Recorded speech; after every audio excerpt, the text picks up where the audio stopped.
Shalom Bapak Ibu, shalom semuanya. Judul renungan kita adalah Yesus sebagai Tuhan.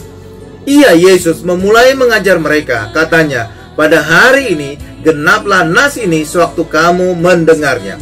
Dan semua orang itu membenarkan dia, dan mereka heran akan kata-kata yang indah yang diucapkannya. Lalu kata mereka, bukankah ia ini anak Yusuf?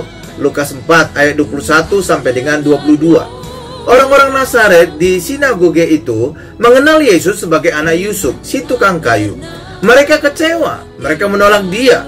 Perhatikan, saat Yesus dipandang bukan sebagai Tuhan, maka tidak akan ada kabar baik dan tidak ada mujizat Tuhan. Yesus sebagai Tuhan. Itulah sebabnya kita harus menerima Yesus sebagai Tuhan, agar 5 berkat yang dibawa Yesus tergenapi dalam hidup kita. Jika Anda hanya melihat Yesus sebagai manusia, maka tidak akan terjadi mujizat dan kuasa dalam hidup Anda seperti yang dialami orang Nazaret. Padahal kisah ini terjadi di tempat ibadah. Artinya, orang-orang Nazaret tersebut berada di tempat yang pas untuk meraih 5 kabar baik dari Yesus. Namun, mereka tidak percaya kepadanya sebagai Tuhan, tetapi hanya memandangnya sebagai manusia. Di gereja, kalau Yesus tidak dipandang dan diakui sebagai Tuhan, maka tidak akan pernah terjadi mujizat di gereja itu. Yesus sebagai Tuhan.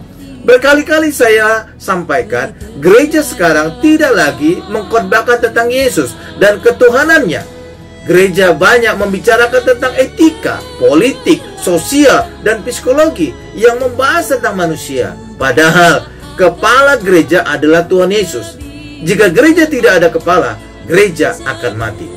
Di luar Nazaret, orang tidak mengenal Yesus sebagai manusia. Mereka mengenal Yesus sebagai Tuhan yang berkuasa.